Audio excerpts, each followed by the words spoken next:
Hey, it's Mike. Thanks for tuning back in. It is Tuesday. It is now 6 consecutive days with a video. I don't know how long I can keep this up. I've never even done probably 4. I don't think I've ever done 4 straight days, and now we're at 6. Can I go to 10? Can I go to 15? I don't know. We'll see. If you guys keep watching it, maybe I'll just keep going. So this one I thought was fun. It's more ultra modern. I guess it's more modern, not ultra modern, but it's a card that sold this week for big bucks. It's more about the story for me. I love hobby stories more than I love modern cards, I guess. And this one comes with a fantastic story. This story comes from Sports Collector's Digest. Matthew Berger, in 2003, was 21 years old. And he saw this up-and-coming prospect, LeBron James. And I am not a LeBron fan. Don't like him one bit. I once said I hate LeBron on a video, and somebody chastised me in comments that I should never say I hate an athlete for some reason.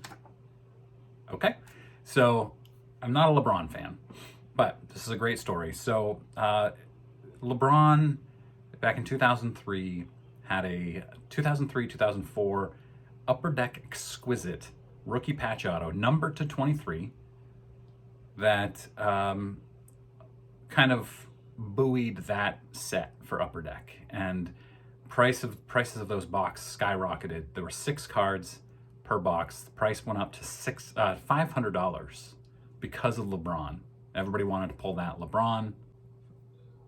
Berger had been collecting since he was a kid. His father owned a cards and comic business out of his garage in the 90s, during the boom time of the 90s. And then when cards collapsed in the mid-90s, his father gave up on the hobby altogether. But Matthew kept collecting. And in 2003, he was looking at this LeBron card, wondering, what if that Jordan 1986 Fleer only had 23 examples of it? How much would it be worth? What would it be worth in 20 years? What would it be worth in 10 years? And he was determined to buy this card, his holy grail. He saved up $5,000. This was his life savings. It was his own money. And he gave the money to his dad and borrowed his dad's credit card because he didn't have a credit card. 21 years old, a lot of 21-year-olds don't. And used his father's credit card to buy the card on eBay for $5,000. His father thought he was crazy.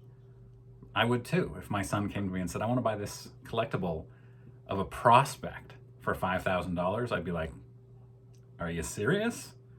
Matthew stored this card in a top loader in a shoebox at the top of his father's closet for 7 years. In 2011, his father passed away. Young. His father was young, passed away, and they were having a funeral. And after the funeral, they brought family over to their house. His brother was doing electrical work in the house during the funeral and caused an electrical fire in the attic. Now remember, the shoebox, is up high in the closet, and the attic is on fire. So Matthew rushed over, completely forgot the card was there. He rushed over to the neighbors to get a fire extinguisher, came back, and his brother's father-in-law, who was a firefighter, put out the fire for him with wet towels before it could spread. But Matthew remembered about the card, and he took it out and he put it in a safe deposit box at a local bank at that time. In 2012, he sent it off to Beckett to get it graded. BGS at the time was the leader in the industry. So it came back from Beckett at an 8.5. It had 9.5 center, 9 edge, 8.5 corners and surface. And so I'm always wondering about these algorithms. And some companies openly say what their algorithm does. I don't know if Beckett's does, but I added this up. It comes to an average of 8.88. And they gave it an 8.5. So clearly they are rounding down to the next half. But at 8.88, seems like that should be a 9 to me. That's just me. Let me know what you think about that in comments. Where should those be? Is anything weighted higher? Should it be weighted higher? Should centering at a 9.5 be weighted higher than the other 3? So he's now got a LeBron RPA, number to 23, graded a BGS 8.5. And it's worth a lot at that point. It's 2012. LeBron is, I think, with the Heat at this time, and maybe he's won a couple of championships. I don't remember. I should have searched for that before I did the video. He put it on eBay for huge money. He put it on eBay for a buy it now price of $40,000. And he thought, there's no way anybody's ever going to buy this. But in 2016, 4 years later, somebody did. And he was thrilled. He got $40,000 for a card. Of course, LeBron was really blowing up at that time. So, case closed, $40,000, $35,000 profit. He was really excited about this, but the buyer never paid for it. So now he almost lost the card to fire. He almost sold the card for $40,000. And then he decided he was going to hang on to it after that buyer didn't pay, and put it up for auction this fall with Heritage. Now, some history here. A BGS 9 sold last year for $5.2 million. A BGS 9.5 sold in 2020 for $1.8 million. So with a 9 selling for $5.2 million last year, the experts were expecting this to sell for at least $2 million. It didn't sell for $2 million. It ended up selling for $885,000, and that included the buyer's premium. So he probably got about $750,000 for it.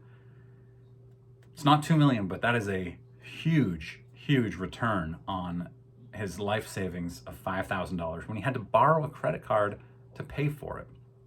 So I did a little bit of math here. That's a 14,900% return in 19 years.